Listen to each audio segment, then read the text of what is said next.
Hey guys, welcome back. It's me, Gimpy. Hope you guys have enjoyed your Thanksgiving break. I know I did. I took a few days off from filming and just kind of stepped back from all of it and decided to get back into it now that Thanksgiving is over and I'm all fat and happy.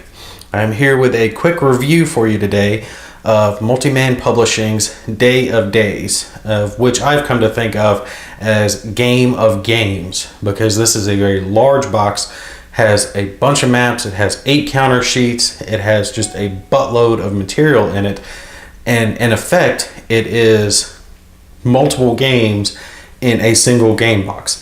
Now what I mean by that is it all has to do with the same subject matter. It all has to do with the invasion of Normandy, landing your troops, paradropping your troops in, and pushing in off the beachheads, pushing the Germans back. And it has to do with the first 22 days, or not 22 days, first 22 turns, but first so many days, the invasion. Let's see, it goes from the 6th through the 15th. Yeah, through the 15th of June. So you get to play out those days of the actual conflict. Now, by Game of Games, I mean that, for example, here, what I have set up is Utah Beach. This is just Utah Beach. Omaha's not in this, none of the Commonwealth is in this, just Utah Beach itself. The hexes where they conducted their beach invasion, and then all the remaining allied units out there are the airdrops. You can divide this game into all the different components of it. You can play just Utah. You can play just Omaha. You can play just the American beaches. You can play just the Commonwealth beaches, or you can put it all together. And there are even scenarios based around certain key objectives, like the city of Carentan, which was vital to link up the beachheads between Utah and Omaha. So they each one of them have the amount of counters involved with it that you would see in a standard hex encounter game. And you can see the amount of counters. Most of these are at least stacks of 2 or 3 counters all across the map as it is right now. And this isn't even all of it. There's still multiple waves. This is at the start of turn 4 of the game. So there's still multiple turns left of reinforcements to still get involved with the game itself. So you can see how I mean that the game is easily multiple games in and of itself. Now the game system itself is their SCS system, their standard combat system, or standard combat series, excuse me, and it's designed to be simplistic, to be streamlined, to be able to pack or put on the table with a couple of buddies, break out the beer and just have a good evening, just eyeballing the rules as a refresher without getting bogged down in the minutia. And you can see the rule book itself is very small. It's only a handful of pages. Was this like 8 pages? Yeah, 8 pages, including the designer's notes. Now, this is for the general rule systems themselves, the engine that the game's built off of. The playbook itself will introduce specific rules to whatever game that you're playing. So this one has specific rules for things like artillery, for the airborne landing, for command and control, for German reinforcements, weather, for even a little bit of naval bombardment. So each of their games in their SCS system can be built off the same game engine, but then have just a handful of extra rules tacked onto it to specify the game to whatever they're trying to accomplish. This one, I think it's only got about 5 pages. Yeah, let's see. 8 pages are the ones covering the specific rules. A lot of it's pictures, but it's nothing too in-depth. Just a little bit about weather, supply, artillery. Like, for example, artillery is not even covered in the standard rule book. And I'm not sure if it's run in any other SCS games. This is the first one that I've tried. And that has to do with units being able to attack enemy units so many hexes away. Has the rules for the different types of artillery for air bombardment and for naval bombardment. Naval bombardment is really only used in the first little bit of the game because they have only specific enemy units that they can target. Same with the aircraft. For the most part, they're a little more leeway. And then you have your actual artillery units, mobile guns, and mortar units that get out on the field. I have to say I like the simplistic nature of it. You simply add up all the attack value. Let me grab a couple of counters here for you guys to see. So you're going to take and add up the attack value, which is your left number of all of the units that are attacking, and you're going to divide that by the defense number, which is your second number there, 5, of all of the units in the opposing hex, and then you're going to get an odds ratio. The last number there, 6, is the movement value, and then the number 2 there up above it is the number of steps. I like how they did it where on the back of each counter that has multiple steps, if it's a reduced unit, it has a light border around it so you can easily look at it and tell if it's been reduced or not just by looking at it. And the stripes, the bands on each of them are to designate which group, which infantry they're part of. Now that does come into play, especially in this with its command and control aspects, because after a certain point in the game, turn 4 for the game that I'm playing now, and I think that's pretty standard across the game, you're going to have to start using command points to activate your units, and you only get so many. For example, here are the command chits for the German units that are on the Utah map that I'm playing currently. Now the Germans actually have more, so they'd actually be able to activate everything, but the Allies, to signify the limited amount of commands, the command structure they would have during the invasion, they're only going to get to activate 1 to 2 formations during a turn up until they link the beachheads, or there's varying rules for it just depending on which set that you're playing. And it tells you whether you're playing the 5th Corps, 7th Corps, how many activations you get. That is actually listed down here on your command point chart. You can see for the 7th Corps, for June 7th, which is a couple of turns, they're only going to get 1 command. And then 2, 3, on down the line. And it actually varies if you are playing both American beaches. If you link the beaches, like you actually get it to where they're connected, then you get more commands. So I think that's a neat little addition to the rules. And you're going to take and just set your command chits out. For me, I would just flip them. And on the back side, it says not activated or activated. And if a unit is activated, they can function normally, no restrictions. But if they're not activated, they can pretty much just move. They don't have the ability to attack or to, I think, barrage or spot for barrages, things of that nature as you're playing the game. So it limits the American player, especially in the early parts of the game, that you're only going to be able to activate either, the 4th Infantry or the 82nd Airborne or, the 101st. And those units will have full reign for the turn, but then, the next turn you'll have to play catch up. I've noticed with this game, it seems like it's very heavy on the defense. Everything seems to favor a defensive strategy in this. The majority of the map is bocage.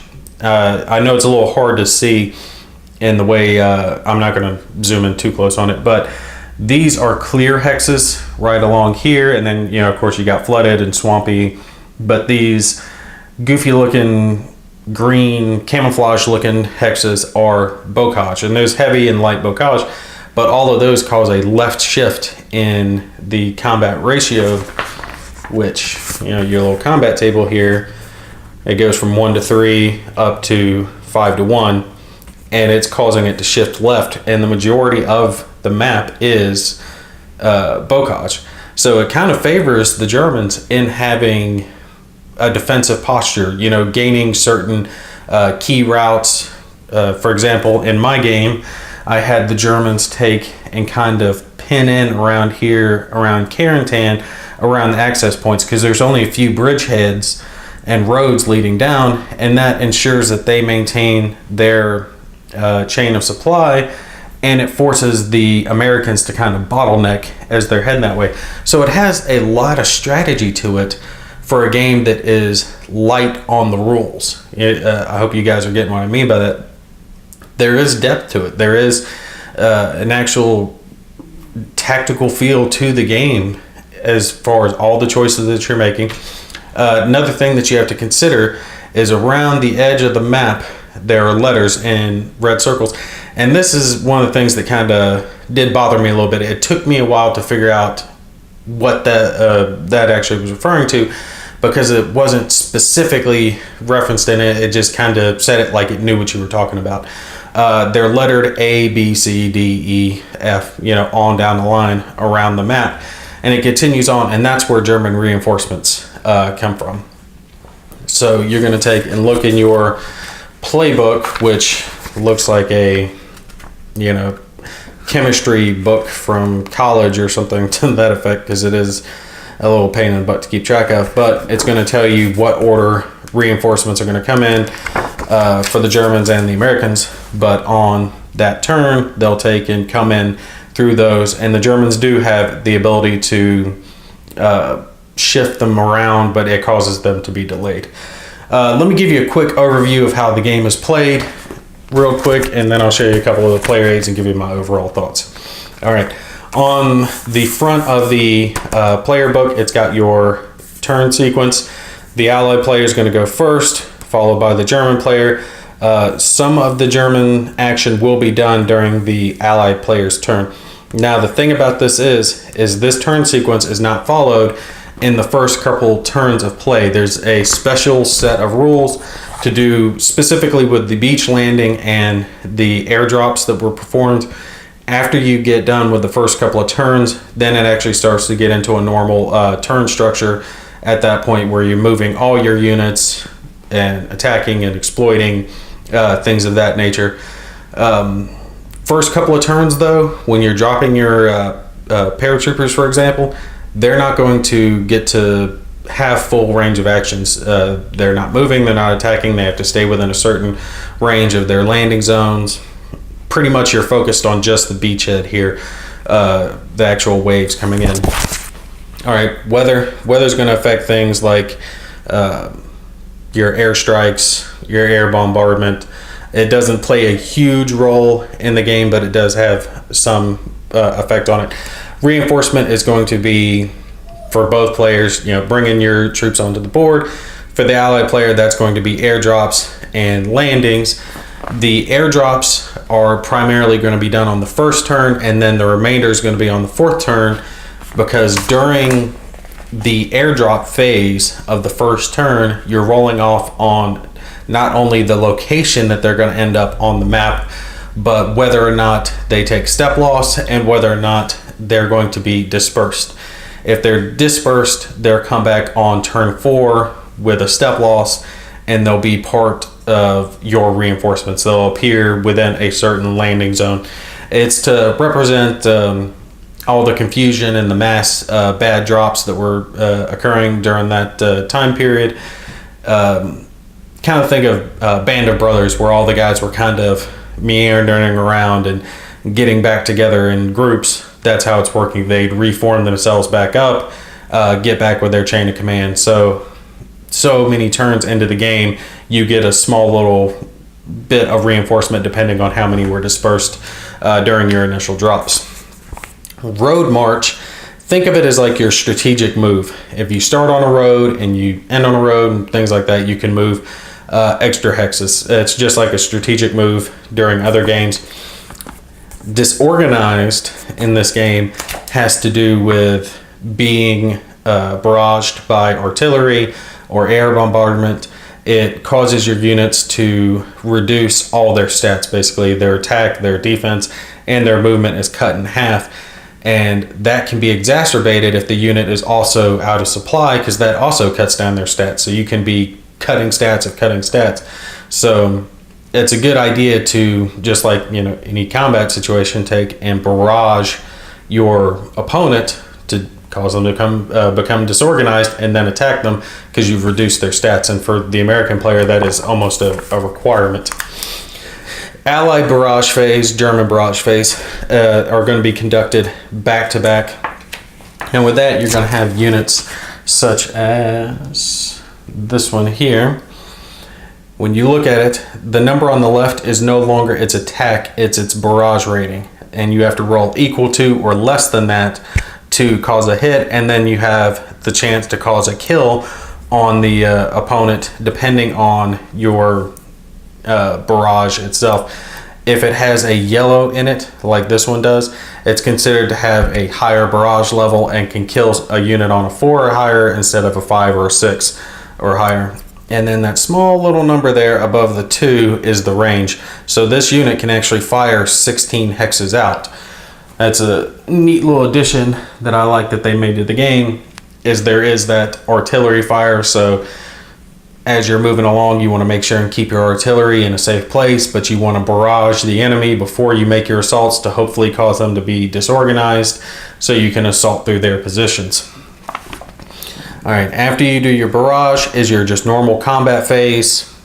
Your standard, you're gonna, any enemies that are adjacent to one of your units, you'll take an attack, adjust for terrain modifiers, and then you're gonna consult your odds. Now, one thing they should have included is this little chart I found online on BGG. It is the SCS Combat Odds Matrix. And this is excellent because I do not want to deal with the math of dividing it. For example, what do we have? 7 divided by 3 comes out to 1.75. And then you're having to figure that out in your head. Okay, well, that's a 2.1, because if it's 1.49 or if it's 0.49, it gets rounded down. If it's 0.50 or up, it gets rounded up. And it depends on what you're doing. Somebody typed up one of these little charts that has it all listed down by color. You just look at the number of the attacker versus the number of the defender. It'll show you what color it is, and then you scroll over here to your color for whatever it is, 1 to 1, 2 to 1, 3 to 1. And this makes it so much easier. This is absolutely a player aid they need to include. It's not difficult, and it saves so much of a headache of trying to run the math. For a second, I thought I was going to have to keep a calculator by the board to figure out the fraction percentages for combat in this game, and I was like, there's got to be a better way. Someone has to have a chart already made up for that. And I looked, and of course there was one on BGG. So absolutely download that. After combat is your exploitation phase. Now, during movement and your exploitation phase, you have chances for extra attacks. If a unit has a yellow band on it, such as this German Panzer unit, they can attack during the exploitation phase. And it's basically an extra attack. It has certain restrictions to it, like you can't start in an enemy zone of control, and you get to move and attack and try to overrun them. The same thing can be done in the movement phase, and it's called an overrun. So technically a unit could attack 3 times in a single turn if they were able to overrun and then attack and then exploit during the exploitation phase. They would get 3 attacks in. Not very likely, but it is likely to get a couple attacks in if you keep track of where your units are in the enemy zones of control, because for overrun and exploitation, you can't start in an enemy zone of control. You have to kind of move into it. It shows like an extra bit of movement combat of how it actually would work. I like it. It's harder to explain when you're just talking about it, but it's definitely a neat aspect to the game. Only a handful of the units have exploitation capabilities. That's generally your armored units are going to have that ability. Now after that, you go to your supply phase, where you check to see if your units are in supply. For the American units, airborne have to check supply to their landing zone, and there's a landing zone counter across the board to signify that, and other units are going to trace their line of supply back. If they were within 5 hexes of a road, they can trace it to the road, and then the road traces it back to the landing zone. So similar of how you would check supply for anywhere else, it's just the specific locations of where it's going to be checked to, either landing zones or the beachhead where they actually landed.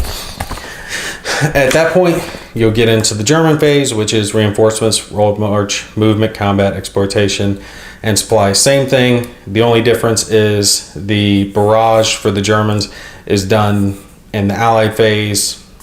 For some reason, it just works that way. Now, I gotta say, all in all, I do like the game. I like how it works.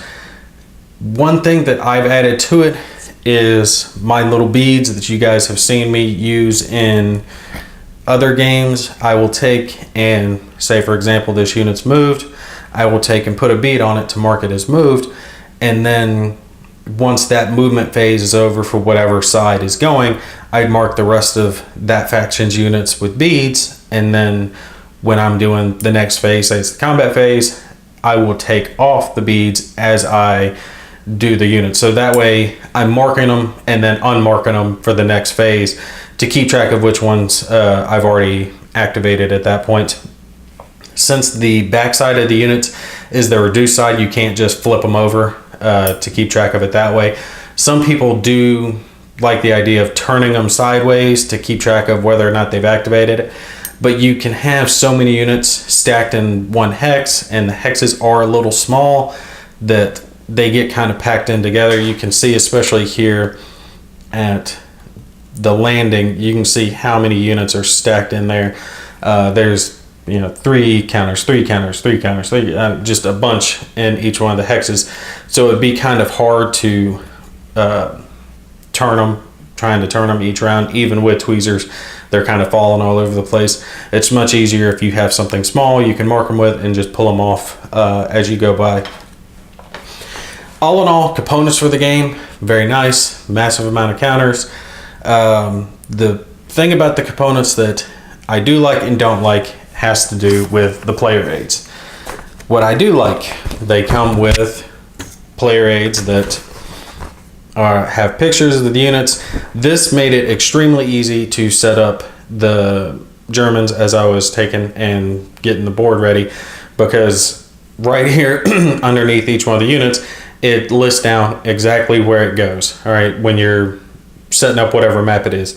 A is for Utah, B is for Omaha, and then on down the line, A, B, C, D for each one, and then you got your picture, and then your designation of where it goes. It's A 2016, and then you just find Hex 2016, throw it on there. It's very easy. Before I got started, I just laid out all the counters for all the German units, put them here on the player aid, and then I just started setting them out on the map. The Allies have the exact same thing for theirs to cover the airdrops and the landings. Now, they do have this that you can take and stack up your reinforcements for the remainder of the turns that are going to be in play. Turn 2, 3, 4 on down the line, and then for each different beach. For the Allies, you can stack them up.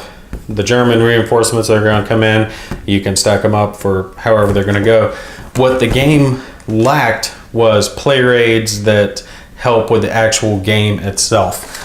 The game has version 1.8, and I downloaded a little cheat sheet of the version 1.8 rules and printed those off, just 3 pages off of BGG to take and help out.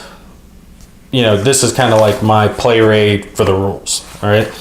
And then for the combat modifiers, I already showed you this. This is an absolute must if you're playing the game. It makes it so much easier. And the rest of the charts are on the back of the book here. Your combat table, your terrain effects, your barrage roll, kill roll, airdrop loss, and then your command point charts. Personally speaking, yes, this does probably save them some print time. This really needs to be on a player aid, because many times during the game I was having to take and flip through looking in here for some specific rule having to do with the landing, having to do with the airdrops, whatever the case may be, and then have to keep track of where I was, flip it over here, consult the combat table, terrain effects, whatever it was. I prefer to see things like this on a player aid, so I'm not having to hold the book or keep it close by. For me, I like a war game that when I'm done reading the rules and I'm done setting up with the playbook, I only need a couple of player aids off to the side to play the game. I don't want to have the big heavy playbook kept track of real close to the board to play the game. It is kind of a nitpicky thing, but honestly, especially with how much the game does run, it is a fairly expensive war game. That's something I definitely think they could have included. Only other thing is down here, you can see is the turn track and player and terrain chart. This is on one of the maps, and you can see that it is folded in such a way that you can just set it here to the side. And I've got, you know, some extra markers just kind of sitting there for now, but you've got your terrain, your weather, terrain, and then the turn tracker, so you can put units. For example, these are my unorganized airborne units that are getting ready to come in on turn 4. But this also could have been a player aid. That way it's not having to be on the map, and I don't have to have a map that I'm not actually using in the game sitting out next to the board during the game itself. Again, a little nitpicky. It works. It's not like it damages or throws the game off in any way or makes it unplayable at any point. But it is something that could have been done. Those few player aids, one for this type of chart, one for the turn track, and then one for your tables themselves, instead of having it on the back of the scenario book, would have elevated this game to perfection. It would have been perfectly made at that point. But in the end, if you're looking for a counter-heavy game that does a good job of simulating the Normandy beach landings, that has multiple different ways to play it, well done as far as production is concerned, this is your game. It'll do a good job. You'll enjoy it. Very much fun.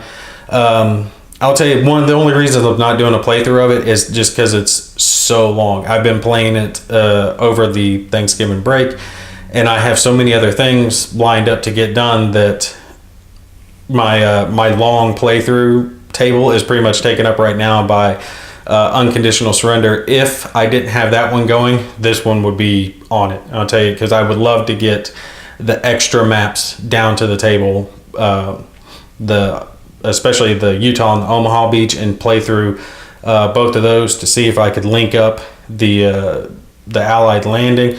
Excellently done. The rules are streamlined enough that you're not having to reference them a lot. Honestly, I didn't even pull out the original rule book very much after I read it once. Pretty much it was just the playbook to go over the specifics that had to do with this game itself, the barrage and the air combat and things of that nature. Anyway, if you're looking for a game like this and you can find it on sale, absolutely check it out. I do know that NWS War Games has this on sale right now for roughly like $63, which is, sorry to say, cheaper than you can get it from the main website. The main website is something like 120 or so. So if you are interested in the game, definitely check it out. NWS War Games has it at a decent price, and for the amount of game that you get in here, you can't be beat. Anyway, you guys take care. I'll see you in the next video.